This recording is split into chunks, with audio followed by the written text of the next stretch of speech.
Right, okay. Hello, assalamu alaikum, and good evening to everybody. Welcome to our live webinar on COVID-19 and Muslim communities, the big conversation.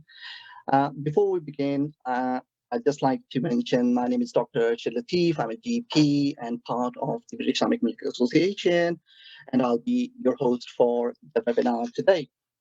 I'm just stepping in for a colleague of ours who was supposed to be hosting us today. Unfortunately, she's not feeling well. We hope that she recovers soon.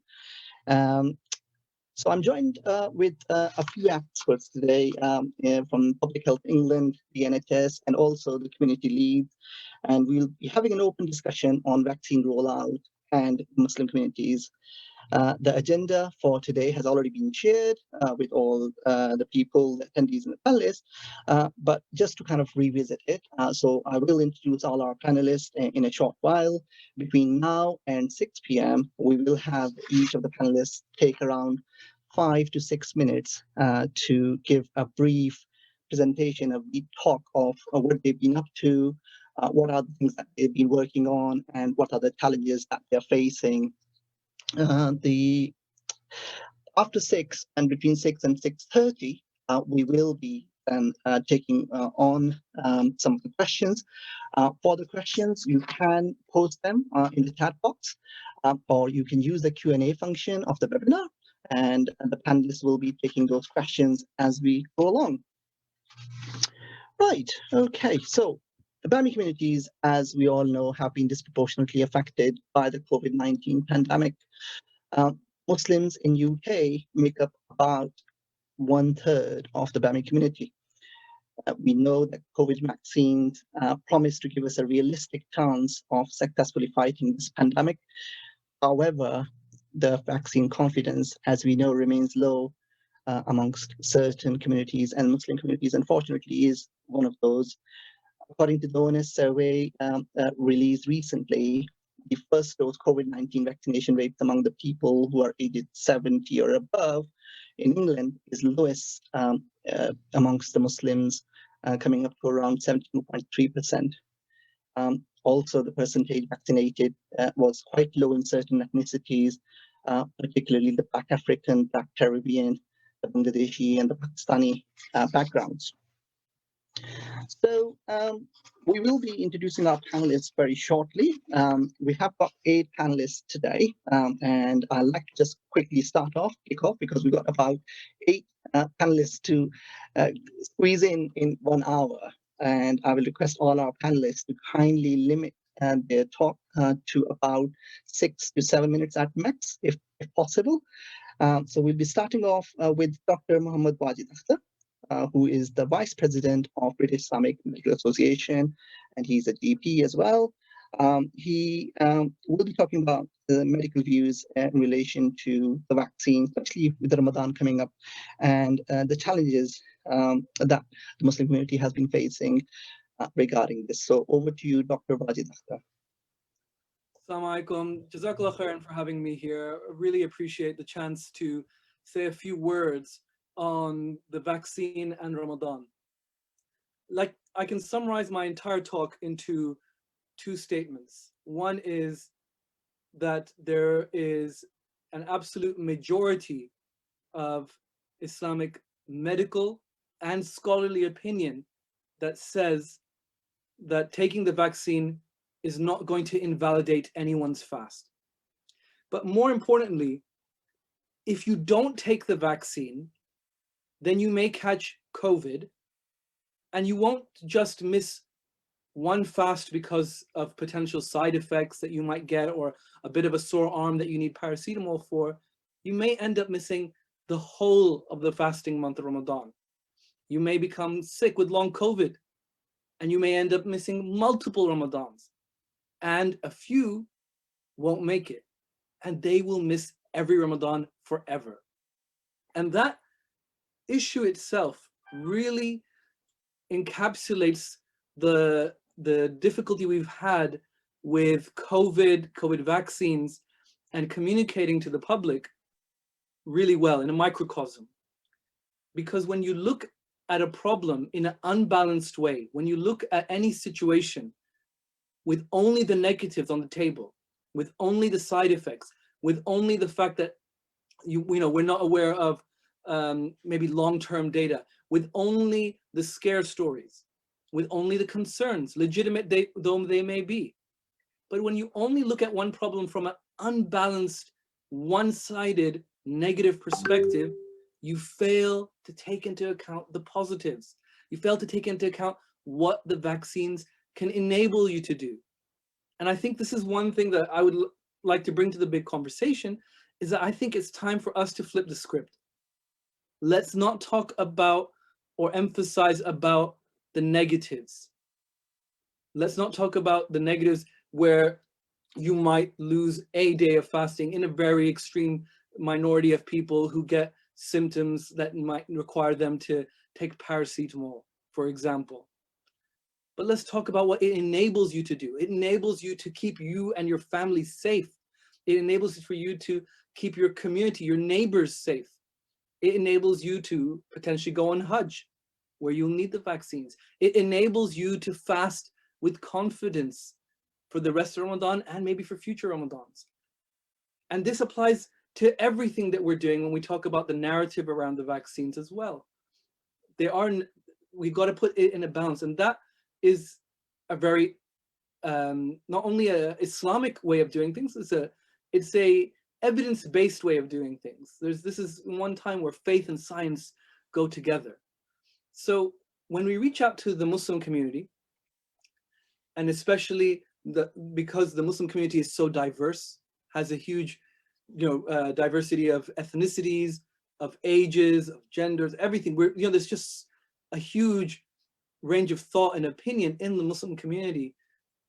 When we reach out to them, let's flip the script. Let's change the conversation from the Muslim community or the Black community or the ethnic minority communities are a problem because they're reaching 70%.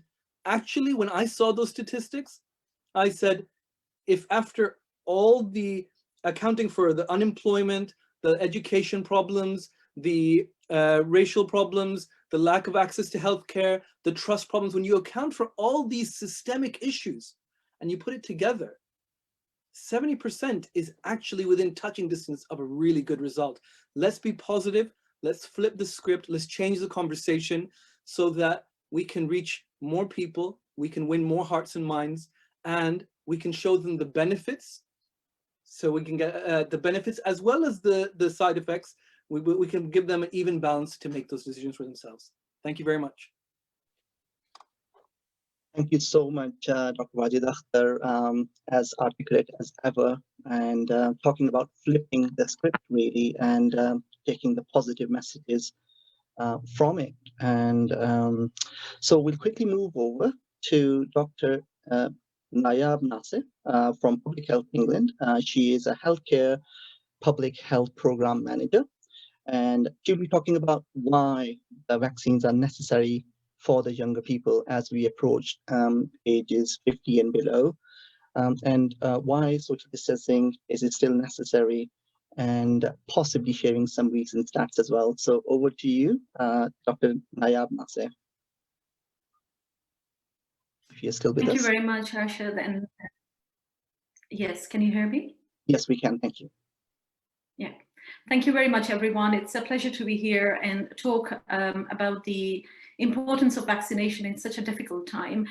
There are three areas which I'm going to cover in my talk. There's some element of epidemiological data, some highlights. Secondly, why vaccination is particularly important for young people.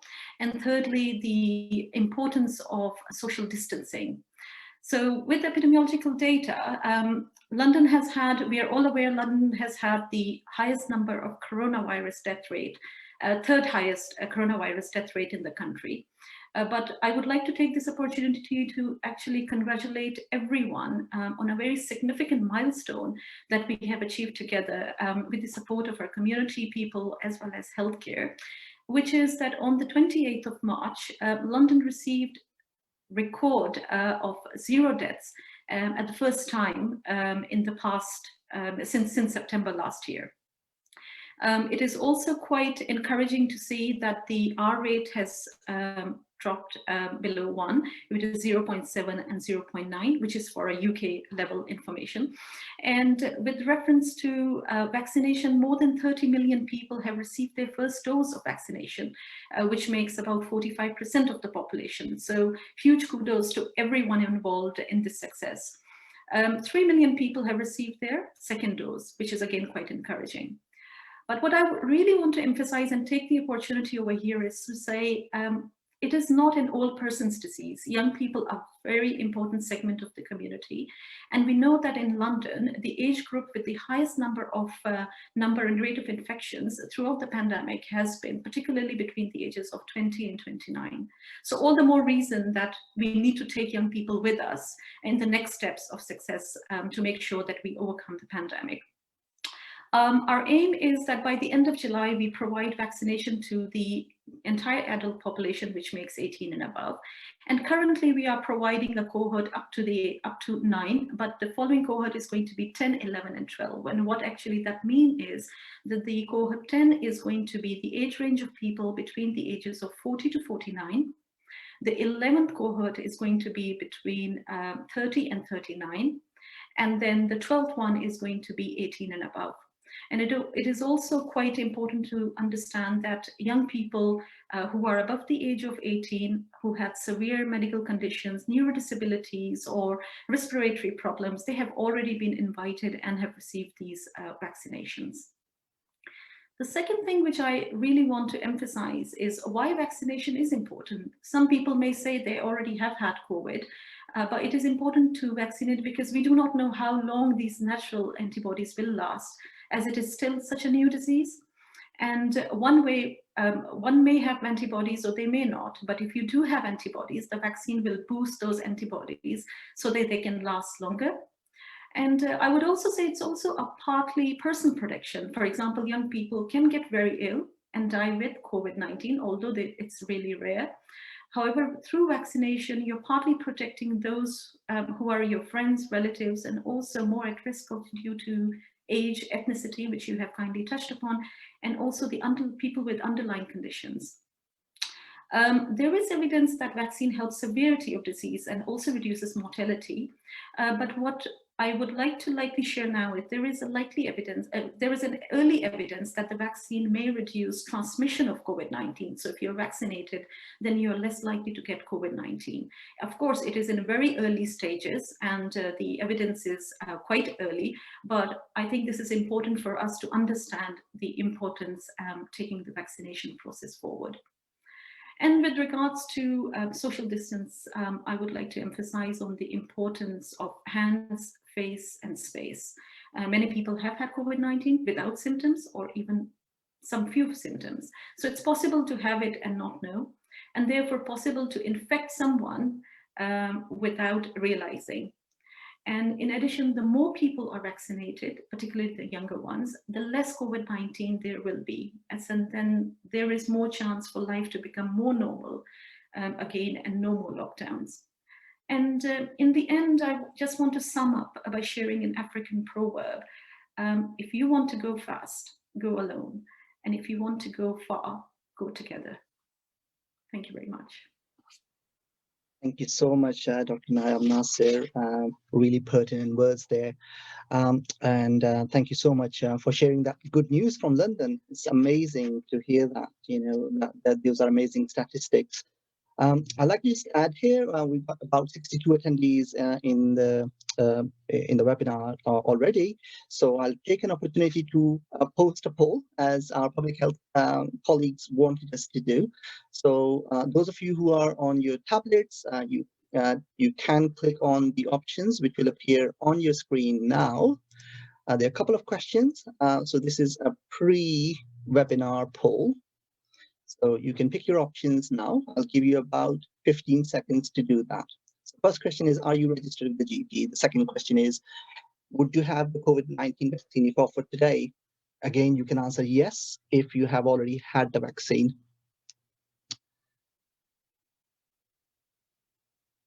Okay, we're going well. Probably give another 10 seconds for other people to join in. So about 45 of 70 have voted.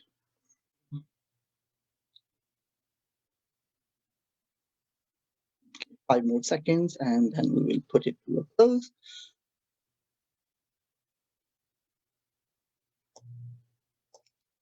All right, okay, so some interesting results there. I will share it on the screen. For those who will be watching this webinar later on, unfortunately, you won't be able to see these results, but I will speak them out loud.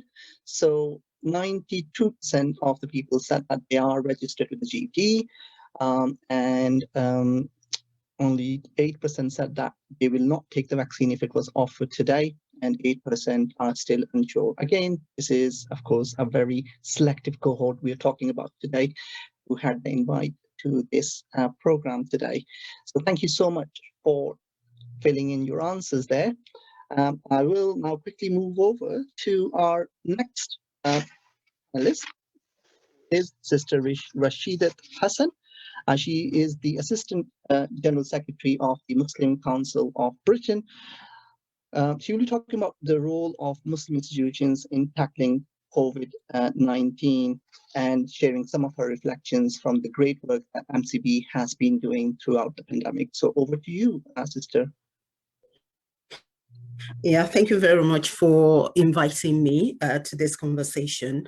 And I think I'll just start off from where the last speaker stopped, when she was talking about taking everyone with you if you really want to, achieve success. And I think that is one important role that the Muslim community have played with this pandemic, especially at national level.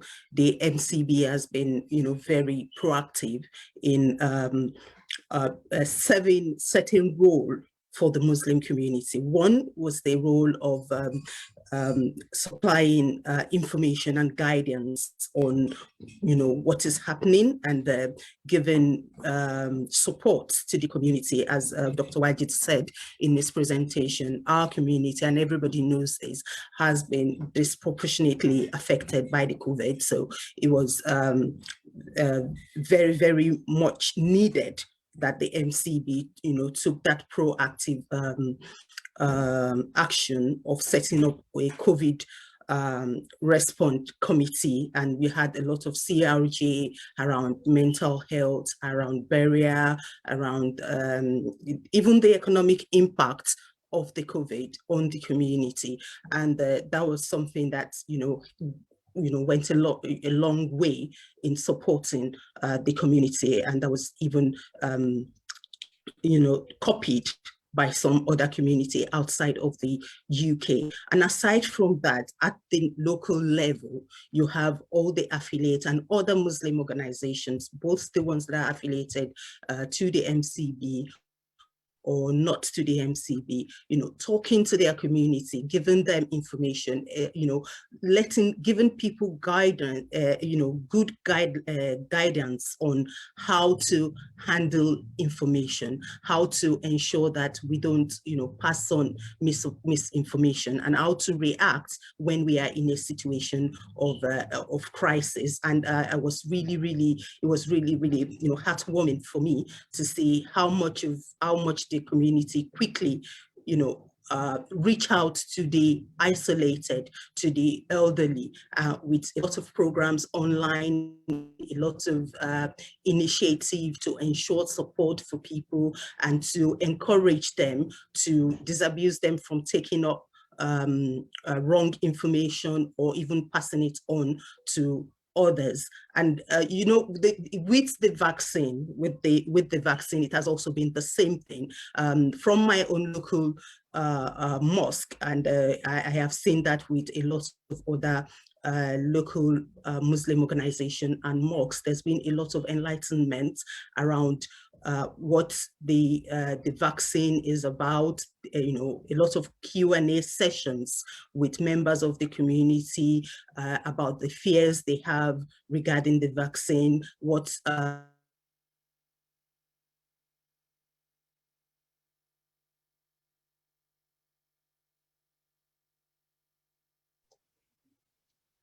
it appears we probably lost Sister Rashida there. So I will just take over now and probably move on to the next speaker. And when she comes back, we will take her back on again. There have been a number of questions being posted on the Q&A box as well as the chat box, so please keep them coming. We will try and get your questions answered by our esteemed panelists later today. So we'll quickly move over to Mr. Martin McRae, who's representing NHS England today. He's the Joint Regional Chief Nurse for NHS England and Improvement in London. He will be talking about some of the comms work that NHS England have been doing, especially around the pop-up sites, which have really become an amazing project. I mean, I can certainly attest to that. Something I'm really proud of happen.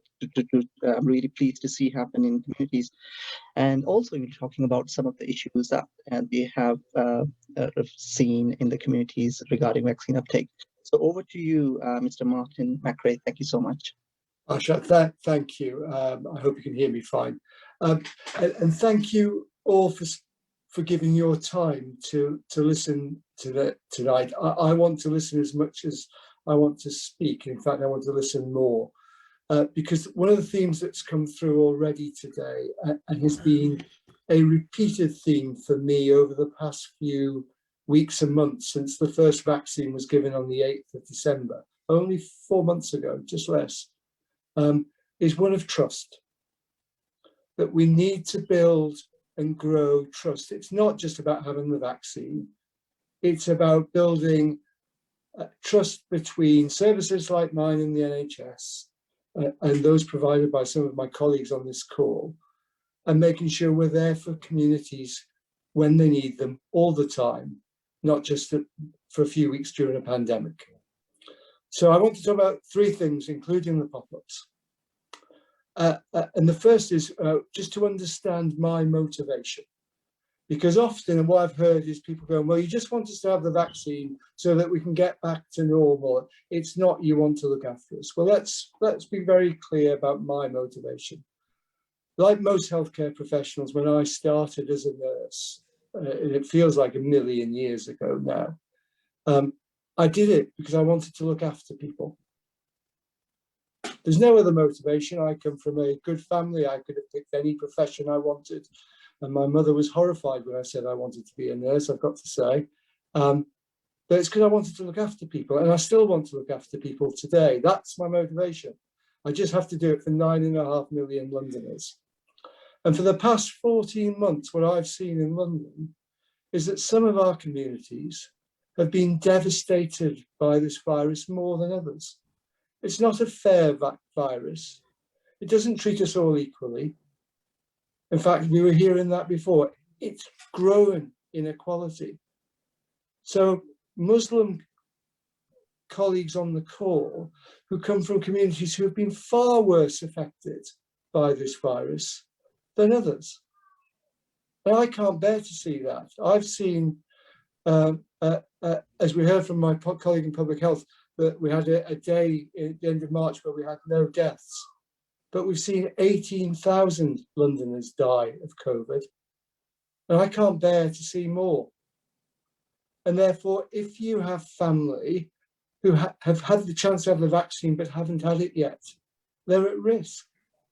And I really want to do everything we can to do something about that. And lots of that falls on the NHS to put right what has not gone right before. So to build that trust that I talked about. To listen to communities about what they want and where they want it, not just in terms of the vaccine, but other things. And the pop-ups are a great example. So when we started doing the vaccine 4 months ago, we did it in our hospitals with all the laboratories and the big cold fridges that we had, and we wanted people to come to us. And we've been turning that slowly around so that eventually we start coming to people. I'm a public servant, that's what I'm there for. I'm not there to wait for you paternalistically to come to me. We should come out to the communities we serve. And we're seeing more and more of these pop-up clinics, the vaccine clinics,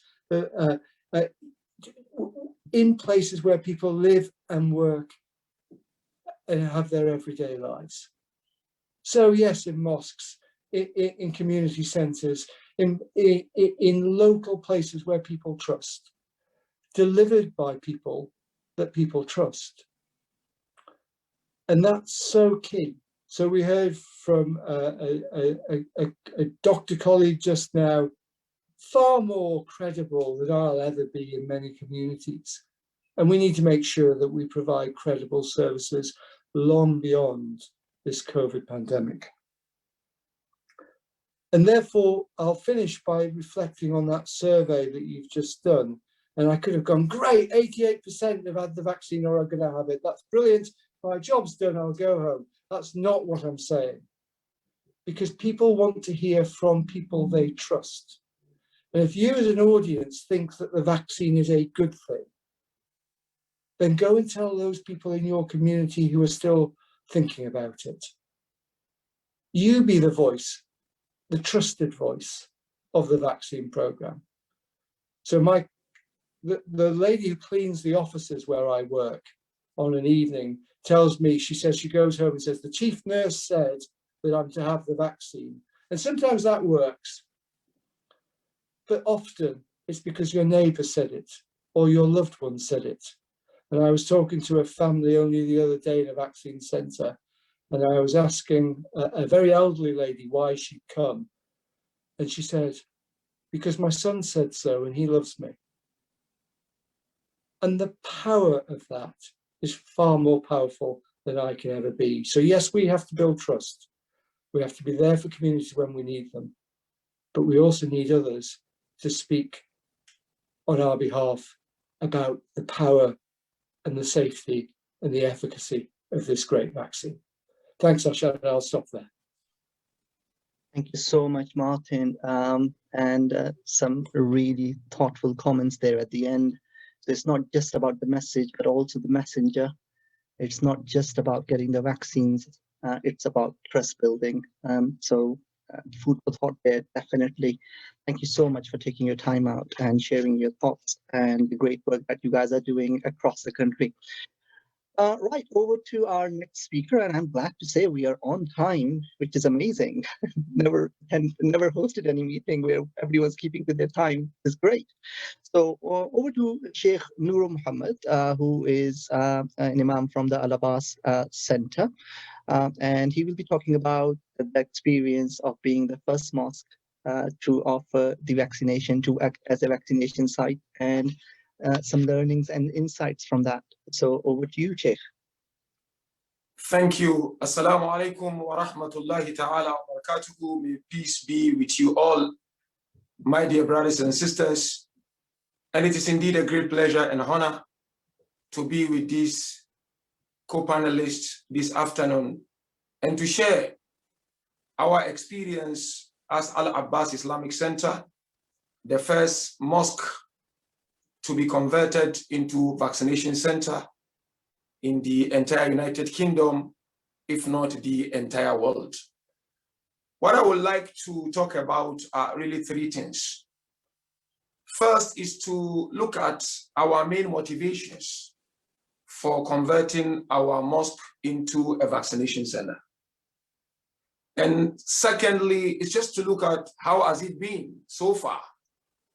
And the last but not least, to share with you the gains and some of the lessons we've so far learned from this very important, noble cause or task. We have the following motivations. And as a result of these motivations, we decided to offer our mosque for people to take their jabs. The first motivation basically are the teachings of the glorious Quran and Prophet Muhammad. That Quran 5 verse 32 makes it crystal clear. You save one life, it's as if you've saved the entire nation. Vaccination is about saving life. It's about going back to some form of normality. So we thought it is our duty, it is our responsibility. NHS has done a lot during this lockdown, and it is befitting and worth we also contribute our quota to show our moral support to the work that the fantastic staff of NHS have been doing. So that's the first motivation. The second motivation really, my dear brothers and sisters, is to increase the uptake of the vaccine amongst the ethnic minority. Our mosque is located in an area where majority of the residents are the ethnic minority. So we thought by bringing it closer to them, it will make it easy for them to go for their jobs when offered by the NHS. So that's our second motivation. The third motivation is sort of selfish motivation, but in a positive way. We've lost a lot of people within our community as a result of COVID-19. Normally in my community in a year, we would lose maybe 4 people, max 5 people. Last year alone, we lost more than 18 people. And so, in fact, the main service provider is a member of our community. He decided to step in because he lost his mom from COVID-19. So I always tell people, can you look at the face of someone who has lost his loved ones out of COVID-19 and tell them that this vaccine is fake, this vaccine is nothing?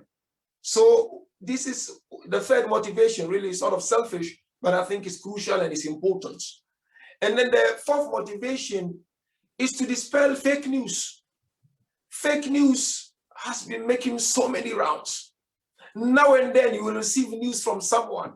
You don't know the source. Where is it coming from? This is haram. This is not acceptable. It will affect your health. It will cause damage to your brain. So we thought the greatest signal is to open our door. And by opening our door, the signal is that this is real. This is not fake. We trust in it. And we believe it can bring some form of normality to our life and it will save life. And we have seen the result of it without going too much into it. How has it been so far? I can confidently say, my dear brothers and sisters, it has been incredible. Why am I saying this? I'm saying this because when we started, we were using only one big hall. But currently, we are using 2 main halls of our mosque, where we will normally have our big programs, including Friday prayers. What can we do without health, my dear brothers and sisters? Everything evolves around health. The level of our concentration in prayers depends on our medical status. The healthier you are, the more you concentrate. So that is why we decided, no, give the 2 halls for NHS. Let us provide what is needed. Last but not least, what are the gains and what are the lessons we have learned so far? The first lesson is that if you bring things closer to people, they tend to patronize it. Seriously, we've seen that. You know, people are coming in numbers. So far, I will say members of our own community, those who are eligible to take their jobs, almost 90% of them have taken. And in addition to that, their neighbors who are from the ethnic minority, I see them coming because from time to time I do go to the mosque and I see them coming. So therefore the first lesson is that take things to people.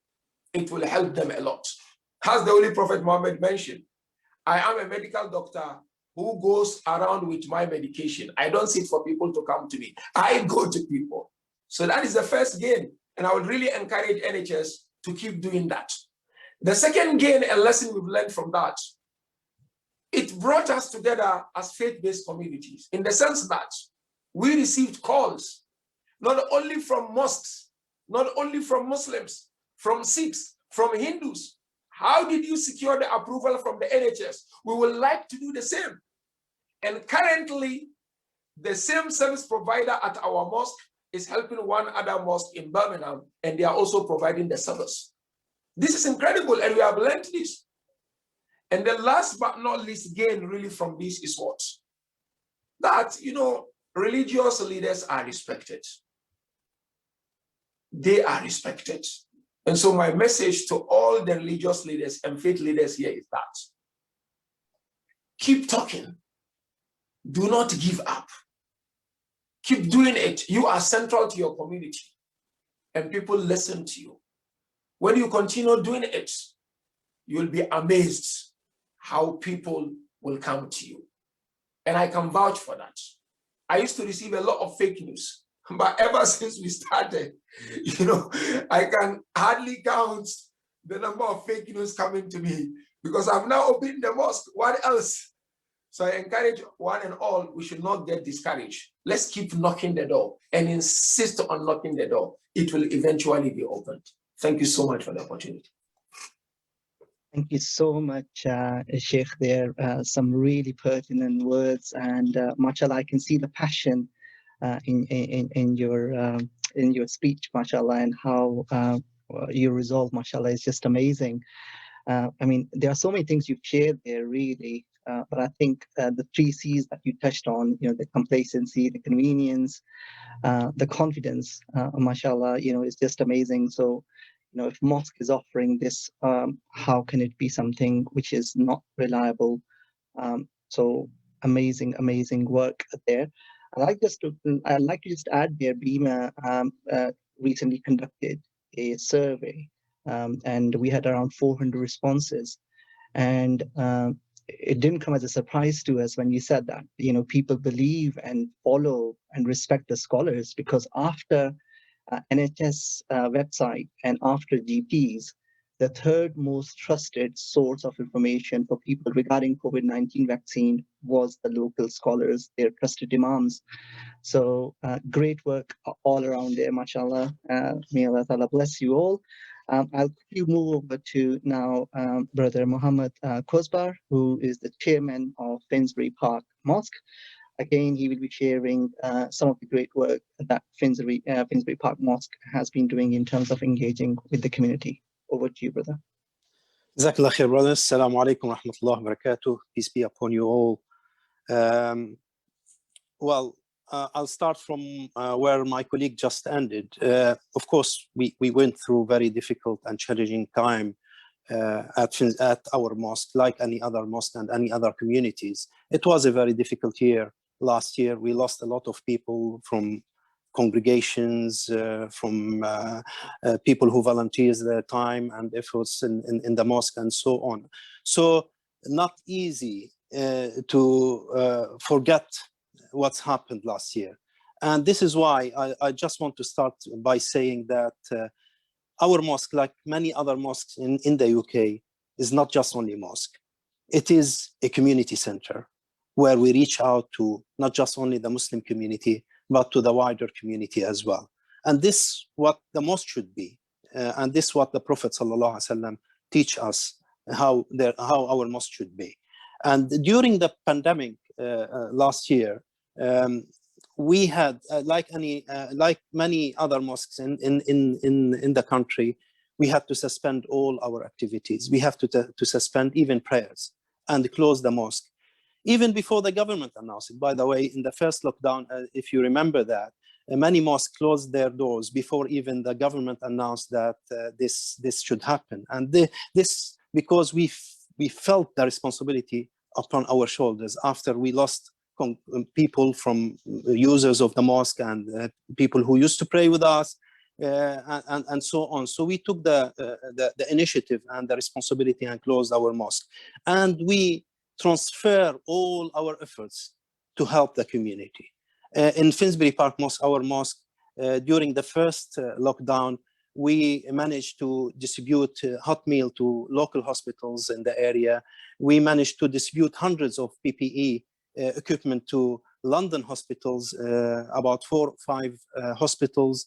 We managed to distribute hundreds of food parcels to vulnerable people, old people, self-isolated people, and so on, who couldn't leave their homes. And we also set up a helpline, 24 hours, for those who have bereavement, need counseling, need advice. So we have our imams, alhamdulillah, and our community leaders answering their questions and giving them advice and counseling. So because this was much needed during this period, the people needs help and they need it urgently, and therefore the best place to provide this help and this support is their local mosque. And this is what we've done, alhamdulillah, during that period. And also finally feeding the homeless. The homeless were the most vulnerable at that time, and we have to provide the homeless people some sort of comfort by at least provide them with food. But we used to do it inside the mosque, but because of the pandemic, we had to give them the food away. During the vaccination rollout, just I'll go quickly to that. Also, we have to think what can we do to help the community. Well, although we know all that hesitancy, not just only within the Muslim community, it is with all communities. We've seen that minority, yes, they are minority, but in the end of the day, they are members and part of our communities. And we have to do whatever we can to help these people and make sure that they convinced to take the vaccination. And therefore, we agreed with our local faith leaders, community leaders, and in partnership with our local council, Islington Council, to provide a short video. I myself spoke in that video to encourage all communities to consider taking the vaccination because it saves lives. And this is quite important because, as we just heard, that faith leaders have some trust within their communities, and therefore they can play a very big role on that. Finally, just I want to mention about the pop-up vaccination center in our mosque. As well, we work with the Islington GP Federation and the NHS and the local council, and we managed to have last week, the week before, a pop-up vaccination center in our mosque where hundreds, we've been overwhelmed by people who come more than 200 meters. The queue was outside the mosque waiting to take the vaccination from all sort of people, from all sort of communities, backgrounds, faith, no faith, everybody, young people, old people. So alhamdulillah, it was a fantastic opportunity and a fantastic experience for us, hundreds of people, as I said. And also we had visits from our local MP, Jeremy Corbyn, to visit people and liaise with them, check with them how they find it. And also last week we had the visit from the Prince Charles and Camilla to our mosque. This fantastic visit had two aims, actually. The first aim to encourage the community to take the vaccination, and we've seen that after the visit. We've seen a lot of people came and they want to take the vaccination in our center, and also it will tackle Islamophobia. And this is another issue. Despite all the good work we are talking about in different mosques, we're still subject to Islamophobic attacks from time to time, and such a visit is quite important. Finally, I want to say that we agreed with the NHS that we will do that probably after Ramadan again, a pop-up vaccine. It was a real success, and we are proud of that. We are proud of our community, and we want to do it again. I saw some question asking about it is a business, people taking. I mean, we didn't take a penny. We gave away our center with all the facilities, with all the equipments, with all the stuff. The young people who came volunteered themselves all these days. Prince Charles himself was really surprised and he talked to them and he saw how much they want to help the community. So it is a fantastic, and I encourage all mosques to do that. Ramadan is a challenge for us. This is the first time we have Ramadan during the pandemic. Last year we didn't have Ramadan, and we had to make sure that we are ready for that, saving lives and protecting everybody. And I'll stop here. Thank you. Thank you so much, Brother Kosbar, sharing some important points there, especially that mosque is not just a prayer space, rather it's the hub of our social activities. And what a great example Finsbury Mosque has set. So well done for that. And we will quickly move on to our next speaker, who is Brother Abu Bakr Adam from the Muslim Charities Forum. He's also part of the Community COVID Emergency Group, and he's leading on that trend for the Muslim Charities Forum. So over to you, Brother Abu Bakr. Assalamu alaikum wa rahmatullahi ta'ala wa barakatuh. A very good evening to every single one of you, and fantastic to hear from the respected speakers. What we would like to bring to the big conversation, actually three things, but before we do so, I would like to kind of highlight the work acknowledging the fantastic work done by the Muslim community organizations, and in particular the grassroots community organization responders across the UK. They've been doing fantastic work since the beginning of the pandemic, and they still carry on doing the work. So even though the vaccine and the elements of the vaccine has come into play in the last 4 or 5 months, you know, the fantastic work supporting the wider community, something that we recognize. There's about 290 small organizations that we've managed to come across and capture their fantastic work across the UK. And again, these community organizations are made up of 2 to 3 individuals helping, supporting, continuing to ensure that no one within the neighborhood is actually left without any support or any guidance in terms of food and provisions and so on. Now, what I would like to bring to the big conversation, actually 3 things. Number 1 is actually acknowledging that there's a lot of health inequalities that's taking place across the Muslim community in particular. And that needs to be tackled in a way by ensuring that we as individuals of the community are trained to deal with these things. And I'll give you an example. We have issues of mental health across the UK. Within the Muslim community, our centers, our masajids are the best place to deal with these things. Our imams and leaders needs to be trained to deal with these issues, as well as ensuring that the vaccine and anything else that goes with it needs to be tackled. So let's not look at just the vaccine as one element or one issue. Let's deal with the health inequalities that takes place within our community.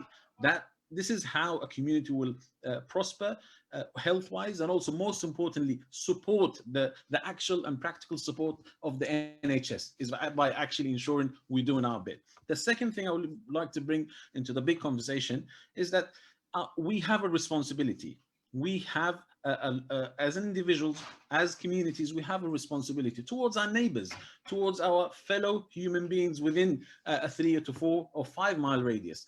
The mosque and the way it's situated, the communities and how they interlink, they can do more. So my message here is that we can do more, and we are able to do more. And we applaud the fantastic efforts by our masajis and the community leaders, and this is just the beginning. So we should celebrate, rejoice, and ensure that these pop-up clinics continue, and they should not stop because of the vaccine. And the third and the final option, and the final thing that I want to add is actually our community leaders starts with the youth, and they are the energy, the drive, and the actual decision makers, and they are tomorrow's leaders. Their position in making sure that they can do more needs to be established, needs to be ascertained, and needs to be part of a bigger solution to a problem. And the final note that I would like to end with is really some of the most effective words that I've actually learned from the pandemic, which is by Mother Teresa, when she mentioned that I alone cannot change the world, but I can cast a stone across the waters to create many ripples. And that is the message that we need to leave to the wider community, but starting with our own families. So we do have a duty, and inshallah ta'ala, I wish everyone a blessed Ramadan and a festive Easter break for everyone. And inshallah, wa jazakumullah khair. Jazakallahu khairan, Brother Abu Bakr, reminding us of our duty towards our wider family, not just the Muslims, but the non-Muslim neighbors and the wider community, and also the importance of addressing the health inequalities that this pandemic has exposed. So our last speaker, certainly not the least, is Sheikh Abdurrahman Sayyid. He's the Imam at the Al-Manar Islamic Center. Again, one of the centers which have been part of the pop-up vaccination clinics, and he will be sharing with us their experience. So over to you, Sheikh. Thank you, Mr. Chairman. First, can I start with some corrections? My title is just Abdurrahman Said, or Mr. Abdurrahman Said. I'm the CEO at the Al-Manar, not the Sheikh or the Imam. We have 2 other Imams qualified with the religious qualification to speak on religious affairs. So my presence here is just as a CEO, plus someone with some insight into the services the organization delivers. In relation to our response to this COVID pandemic, has been based on our experience with the Grenfell Tower over 3 years ago. And that was based on a collaborative approach to supporting the community, and especially the vulnerable amongst the community. So our first partner was Age UK Kensington and Chelsea, which is our local charity. And we came together to identify the elderly members of our community to support them during the first lockdown in March 2020. And then the partnership continued to extend to others like Help Yateem, Penny Appeal, and other charities. With that partnership, we managed to reach out to up to 1,000 households every week, delivering food packages during the lockdown time. So the first strategy was to identify and support those vulnerable members of the community. The second strategy was to facilitate an information session for our community. As our speakers mentioned, there were many information coming from different sources, including conspiracy theories, and the community needed to receive the right information from the right source. And that's what exactly we managed to do by bringing the doctors, the researchers and specialists in infectious diseases and the community together to speak to one another, to clarify issues and to answer questions. We did that, and it was a very successful event that we repeated it in different languages, from English to Arabic and Somali. The third strategy was to host the pop-up clinic. And during the information sessions, we identified that there was interest for people to access the vaccines in their local community centers, including Al-Manar. So we decided at that point to open up our center to become the pop-up clinic. And thank God with that, we have been so far successful to allow or enable our community members, over 176, to receive the vaccination. And it's still continuing. The fourth strategy was to encourage local community members to be trained to become vaccinators. And so far we have managed to train over 9 volunteers, local community members. This has made the accessibility to the vaccine even more easier and more accessible than it could have been. So these are the strategies that we have been following, and it's been with great success and confidence that we will see through it to the end of this pandemic, hopefully. Thank you. Thank you so much, Brother Abdurrahman Sayed, and apologies for the slight error in your introduction. But mashallah, the amazing work that you're doing certainly makes you a leader, which you certainly are, mashallah. If I can just now request all the panelists to please, if they don't mind, turn their videos on. So this is now the interactive Q&A session, and thank you all for posting your questions. They have not stopped at all, really, since we started, which is just amazing. It just shows how interested people are in getting their questions answered. So if I can perhaps start off with some of the jurisprudence questions here first, it's open to any of the sheikhs here, really. So question here is, Assalamu alaikum, can you please confirm if having the COVID-19 vaccine while fasting during the month of Ramadan will not invalidate your fast? So Sheikh Nuru, do you want to go and do you want to answer that question, please? Yeah, I will answer, and of course, Sheikh Wajid can also add his voice, because earlier on he alluded to that fact. It does not invalidate fast. You know, one can get his jab or hijab and your fast will still remain intact. And our great scholars and jurists have spoken about it. Jazakallah khairan. Again, it could be that our colleague probably joined in later, and that's why they missed that first part. The second question here is probably best suited for Dr. Wajid Akhtar. Is it okay to have the COVID-19 vaccine on empty stomach Is there a better time of the day as to when to take the vaccine in case you develop headache or you need to take the painkillers? As far as I'm aware, there isn't a specific optimum time of the day to take the vaccine, nor is there any guidance to say that empty or a full stomach makes a difference. You know, really, the reaction that anyone can get from any vaccine is pain in the arm and possibly a slight flu-like symptoms. And that's usually very slight. There are a very, very minority of cases that have, for example, anaphylaxis, which is like an allergic reaction, but that is a lot less than even if you were giving people penicillin.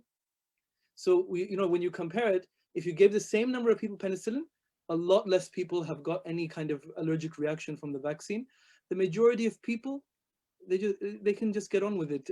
It's no different to getting a migraine or a headache or anything along those lines. There is some talk about vaccine clinics opening up a little bit later, or having a pop-up in a masjid so that people can have it after Taraweeh. But the time for between iftar and suhoor is so short that if you were to get some of the symptoms, you may get it afterwards anyway. The vast majority of people do not get almost any symptoms or any side effects. So much. So I hope that answers your question. So next question is from Brother Ghulam Vora from Coventry Muslim Forum. It's a longish one, and possibly to our colleague from Public Health England. We talk about BAMI community, and whilst we have done a lot of work promoting positive methods, we are struggling to get data that is helpful. I've asked both Public Health in Coventry and even the CCG team, with Asian or African community are you having problems with? Is it the Bengali community, Indian community? So he's basically asking for breakdown of that data made available so that they can concentrate their efforts. Dr. Nayab Nasir, would you want to take that question?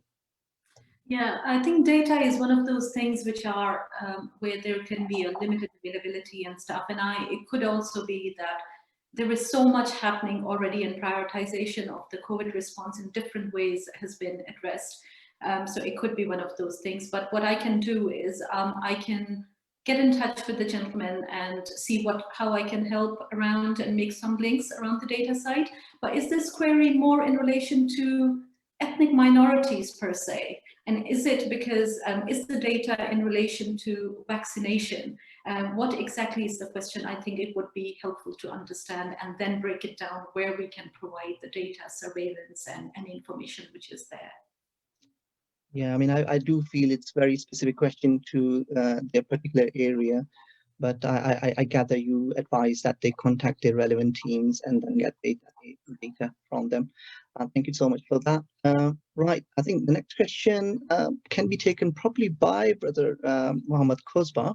Have the masjid's role increased more during COVID-19 pandemic? Do you feel this has brought the communities together?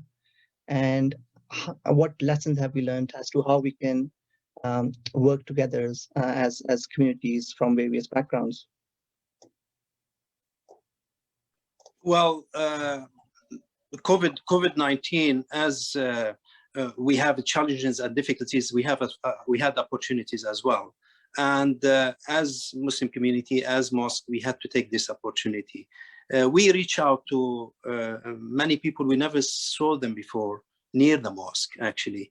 And even from the Muslim community, some people who never come to pray at the mosque, they came during this pandemic for certain services or taking the vaccine and so on. And many non-Muslims who came and saw the positive work in our mosque and many other mosques. This will no doubt have an impact on how they look to the Muslim community, how they look to the issue of Islamophobia and so on, how the media deal sometimes with the issues related to the community, to the Muslim community. So I think the pandemic gave us an opportunity as well to address some issues, which I think is very important, which is reaching out and engaging with the wider community. And this is very important.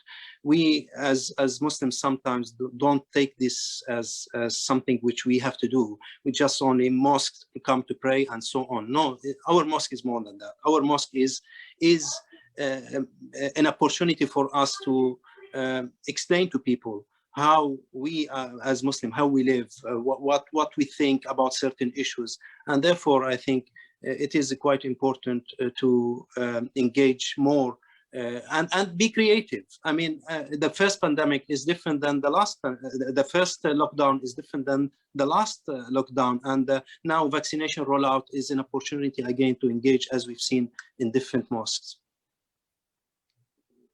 So much, brother. I think we did definitely discuss this earlier, but thanks for that answer. It is all encompassing there.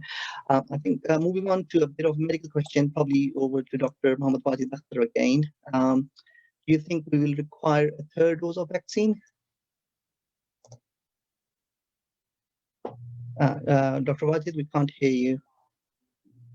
It's difficult to say, but it's not out of the realms of possibility that this will become something like the flu, where every year you need a booster against it until there's a stage where it's there's enough immunity built up in the population. That's not impossible to imagine that happening.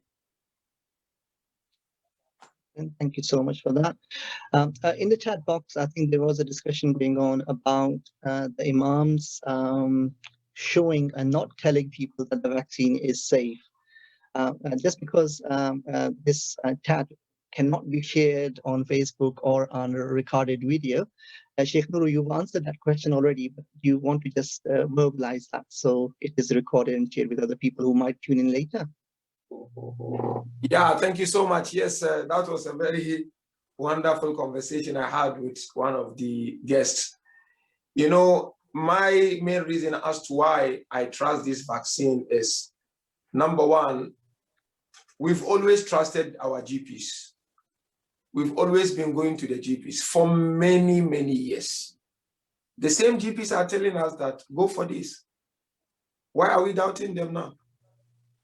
And this has been proven scientifically. And the second reason is that I've had my 2 jobs because of the work I do with elders. And I'm up and running. There is no issue at all. I remember when I had my first job, someone would come and try to touch my shoulder. Are you okay? Please, are you okay? Tell us, are you okay? That was before our mosque was converted into vaccination center. It's safe. We've trusted GPs for many years. The same GPs are telling us, go for it. Why worried? More than millions of people across the globe have had their jobs. And life is going on normal. If this is not a proof, what other proofs are we looking for?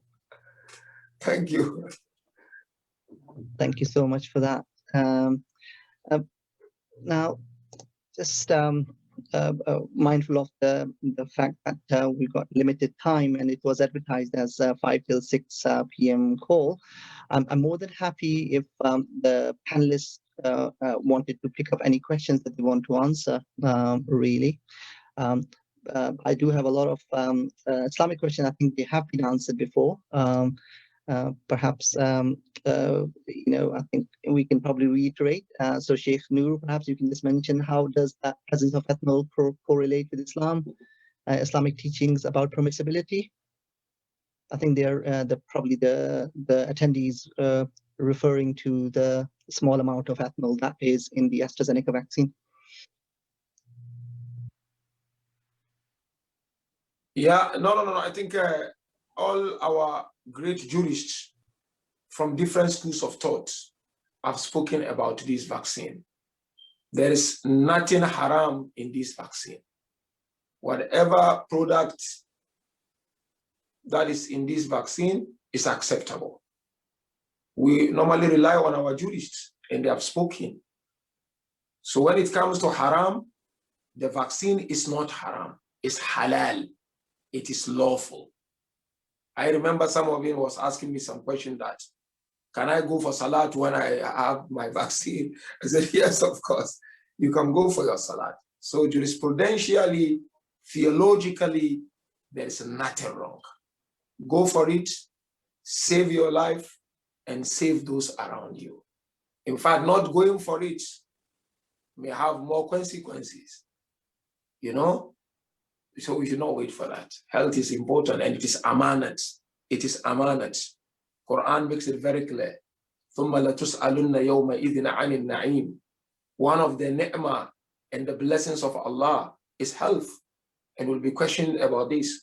The tradition of our beloved Prophet makes it very clear. Take care of your health from becoming sick. It is the greatest ni'mah and blessings of Allah. You will only realize the need for this health when you lose it or when you suffer. So please, my dear brothers and sisters, my humble advice and suggestion rather to all is that if something is not clear, something you are in doubt with, فَاسْأَلُوا أَهْلَ الذِّكْرِ إِن كُنْتُمْ لَا تَعْلَمُونَ. Ask those who know. If it is jurisprudential matter, ask the jurist. If it is a medical matter, ask those in that field. If it's a social, political matter, ask those in that field. The more you refer your matter to the experts, the more free and independent you become.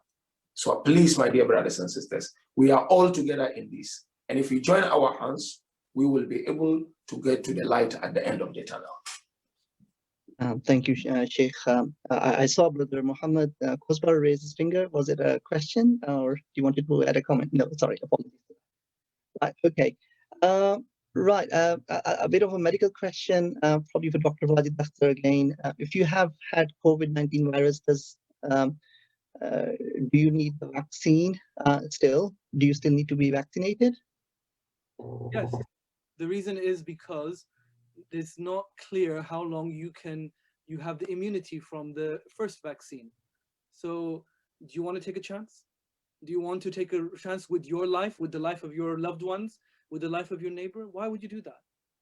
For a vaccine like Sheikh Noor was saying, millions of people have had. So this is the issue that I would put across. Again, it comes down to we can look at the issues that we are worried about, but look on the other side. It's, you know, the voices who were very skeptical were very quiet in January. I didn't get many forwards on WhatsApp. I don't know about you guys, but in January, I wasn't getting many forwards. Why? Because you were worried, because 5 airplanes people were falling out of the sky every day, dying. Because every street, somebody knows that somebody was being sent to intensive care, young pregnant women being intensive care and dying, and the whole family being wiped out. So all these people are quiet, yeah? And I remember I was very upset because I wanted to find these people and say, why don't you ask your questions now? Because you realize the seriousness of the situation. Because you realize right now, this is serious. This is life and death. When death is at the door, suddenly the door looks very, very comforting. You want the door to be shut, right? But today, the sun is shining. No one has died in London. So now it's like, I don't need the door. I don't need protection. We're all big. We're all strong, right? Don't test Allah subhanahu wa ta'ala. Don't test him, because he'll send the third wave and he'll teach us a lesson again. He's given you, there's a saying, right? That there was a man, a flood was coming. I'm sorry, I know I'm going on. There was a flood was coming. And somebody came with a boat and said, come on the boat, we'll save you. He said, no, God will save me. Then the flood came, it took the first floor of his house. Then another boat came and they said, come on, we'll save you. He said, no, God will save me. Then he was just about to drown. And a boat came, they said, give us your hand, we'll save you. He said, no, God will save me. And he drowned. When he went up, then he asked God, he goes, why didn't you save me? And then God told him, I sent you 3 boats, man. I sent you 3 boats. Why didn't you take them? So it's the same with the vaccine, that you have an opportunity. Yes, don't ask about how big is the boat, is there a hole in the boat, who made the boat, when did it get made, who's making a profit from the boat. Ask every question about the boat while you're drowning. So what we're saying is, please, brothers and sisters, balance this information together, and then make the choice. We're not forcing anything on you. No one is putting, this is a democracy. Last time I checked, no one's putting a gun to your head, right? This is your choice. but don't make a choice based on half the story, because the other half is very interesting and you should know about it too. Thank you so much, Brother Wajid. And a quick question before we put you on mute. Sorry, Martin, you wanted to say something? Sorry, I saw your hand raised up. Sorry, I could have got it wrong. Apologies. Just one question, Dr. Wajid, before we move on to the next one. So there's the question, what's the likelihood of having side effects the second time, i.e. when you had the second dose of COVID-19 vaccine? Are the side effects worse? Some people say that it is, and others have had no side effects in the second dose. It's very variable. It's still minimal when you look at the overall population. It's the same, brothers and sisters. If you turned up to your GP and you had a chest infection, he gives you an antibiotic, you never had it before. Are you gonna be like, I don't know, 1 in a million people maybe have side effects from it, or somebody has this? You're gonna take the antibiotic, right? Because it's an antibiotic. If you turn up for a surgery, do you ask the surgeon, tell me how many people have you saved, how many people have died? Don't ask these questions. I'm not saying don't ask the question, but there's an element over here that it has been tested. Millions of people have had it. And you may have, if you had side effects the first time, you may have them the second time. You may not have any side effects. You may have them slightly worse, but it's in a gradation over there. The absolute majority will be fine. Okay, I think we're coming to the last question of the day today now, which probably is back to Sheikh Nuru again. I think there's something that the BIMA paper also covers, but I think it would be nice to hear from you, Sheikh. If the origin of the vaccine has aborted fetal matter, how come this become halal, even if going through a number of cycles in removing the human protein? Would you think the COVID-19 vaccine could have been made without the aborted fetal material? Again, of course, the second part of it is not Islamic, it's more medical. But of course, the first part is Islamic, to ask about, does that make it permissible because it has gone through a number of cycles of removing the protein? No, thank you so much. It's a very good question. And I remember also receiving this question before. There are two things here in trying to answer this question. The first one is when something goes through so many industrial processes, that process on its own is enough to make it halal and to make it lawful from the jurisprudential perspective. That's one side of it. The other side of the question is that, as far as I'm concerned, from the expert that we sat with, we discussed with so many times, this vaccine, there's nothing like that there. It is solid, it is pure, it is halal. And that is the reason why I kept emphasizing on the importance of taking cue from the teachings of our jurists. And when I talk of our jurists, I'm talking of jurists from different schools of thought. I think this coronavirus has united the hearts of our great scholars, has united the heart of our communities. I have not come across an Islamic authority who is of an opposing view when it comes to this vaccination. There is none. So far, there is none. And it's not only even in Islam, but of course, because the question is from a Muslim, that's why I'm answering this way. Non-Muslims also, they are great scholars, they are great jurists. You will not come across anyone who is with an opposing opinion. It is tried and tested. It is halal. It will not break your fast. You're not going to be penalized for taking the vaccine jab. I always give people this example, and thanks to Dr. Wajid, made it very clear. When we go for Hajj every year, you know, we take vaccines. Sometimes you take this vaccine, you know, it takes you days to come back to some sort of normality, but nobody asks a question. Our children every year at schools, they are given letters, go for this vaccination, go for this, go for that, go for that. And sometimes they go through some side effects. So what we are trying to say is that this has been tried and tested, and there is nothing wrong to go for it from the Islamic perspective.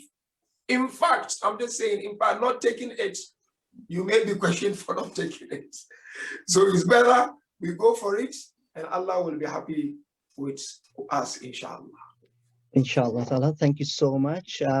Now, just before we wrap up things, I'd like to just quickly request all our panelists, probably another 30 seconds to a minute, just your concluding comments, really, one or two take-home messages for our attendees who have stayed with us for over an hour now. So starting with Martin, please, if that's okay. Thank you. I sort of sit and listen in awe at the work of colleagues with a combined view of trying to protect our communities from this awful virus. And you asked Mr. Kosbar earlier about whether we thought we came closer together as a community.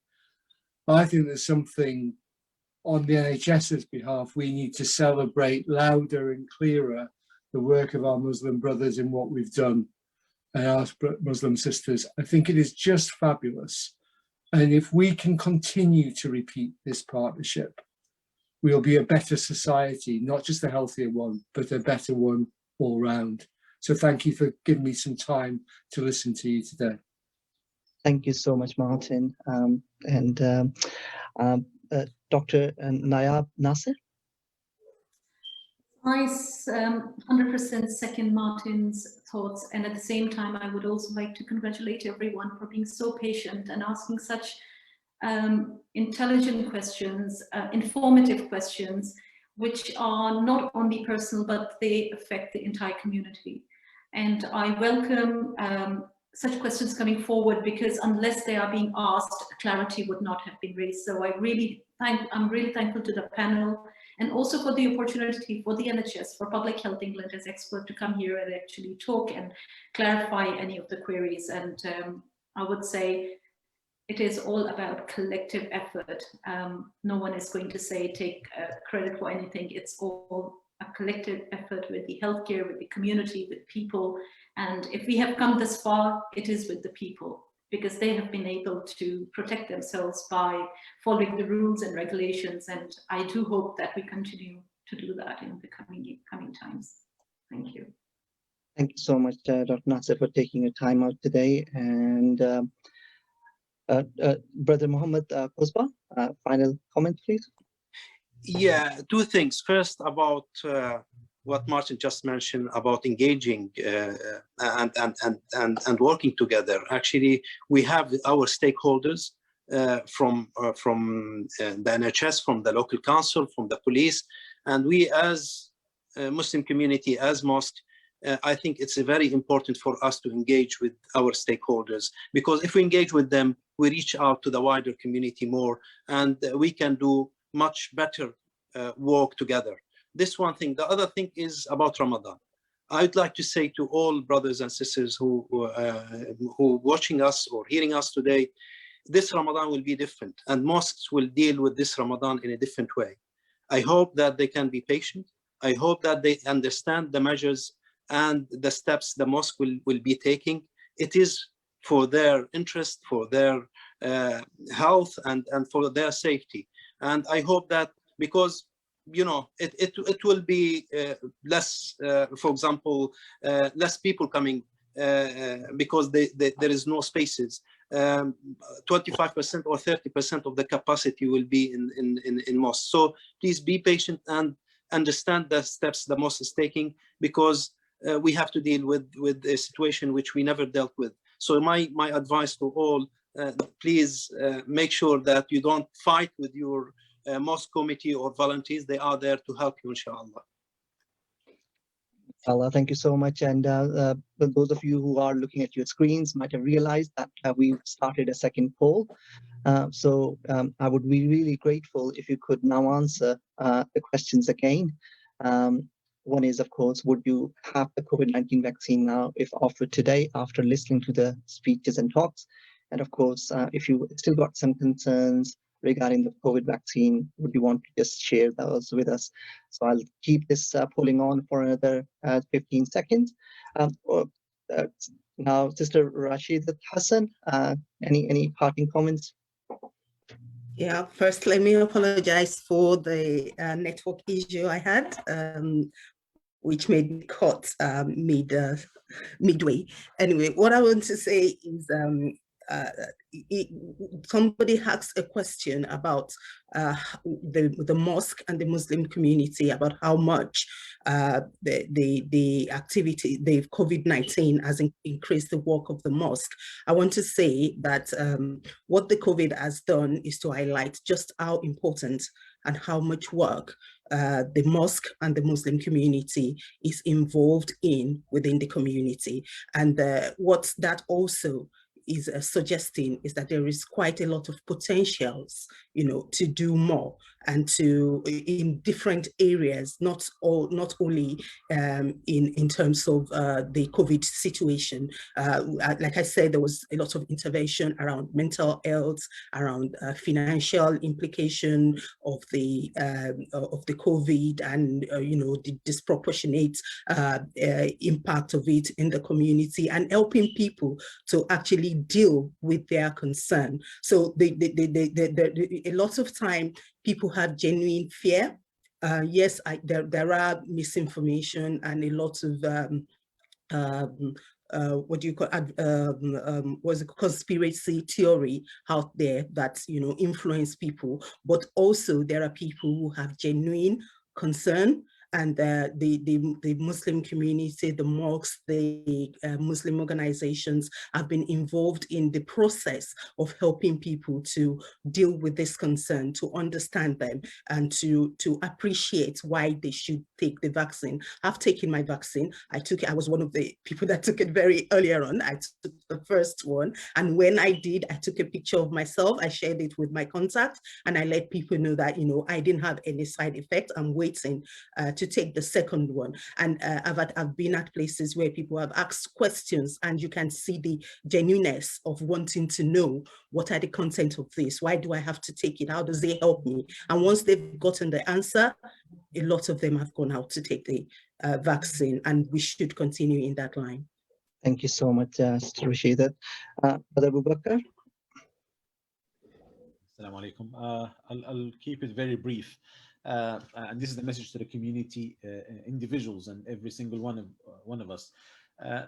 If we want to build a ship, we don't bring people together, collect wood, and then assign tasks and just teach them how to do things. We rather share and educate how the sea, or how endless the immensity of the sea is before you build a ship. And what we're trying to do as a panelist, and for everyone here, bringing that little bit of expertise of what they face in every day, is to tell you that the sea of changes of COVID is affecting you. And we know that. But our message is that we as a collective can actually make a huge difference to someone's lives by giving them the right information to make a choice and have the right action to save the entire entire community that we live in. So I urge every single one of us to really reflect on what has been discussed today, and really understand that, learn it, and question it, because with questioning you will find the right answers.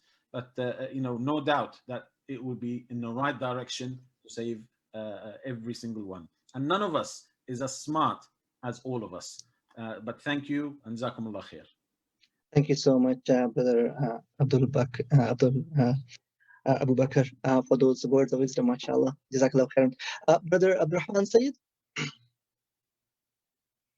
Just to mention two things. I think the first one is our faith always encourages us to verify whenever we hear any information or news, to verify it. So to just do that, and verifying means reaching out to the right people with the right expertise, as one of our imams was saying earlier.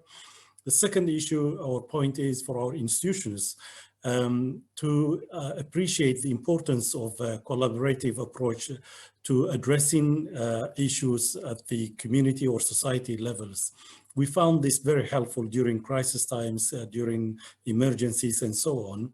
So it's always important to reach out, even if they don't come to you, the institutions that we have, such as the Public Health Authority, the local authority, the national, and others, to just work together collaboratively so we can make sure whatever resources we have are used and utilized more effectively than otherwise. Thank you.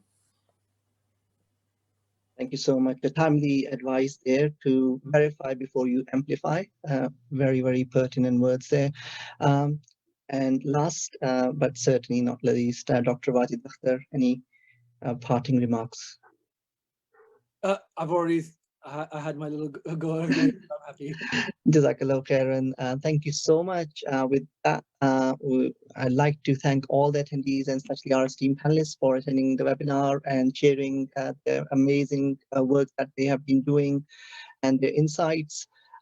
Please email covid@britishima.org if you have any queries that were not addressed. Certainly this video will be shared with other groups through our social media channel on YouTube and Facebook. So please do get in touch with us. You can visit our website on www.britishima.org for the latest updates regarding our work on COVID-19 vaccine and other work that we've been doing. All the attendees of today's webinar will be sent an email for their feedback. Please do try and fill it. It is really important for us because we want to learn and get better. With that, I'd like to conclude today's meeting with words of the Holy Quran. أعوذ بالله من الشيطان الرجيم. بسم الله الرحمن الرحيم. والعصر إن الإنسان لفي خسر إلا الذين آمنوا وعملوا الصالحات وتواصوا بالحق وتواصوا بالصبر. السلام عليكم ورحمة الله وبركاته. Thank you so much and good evening.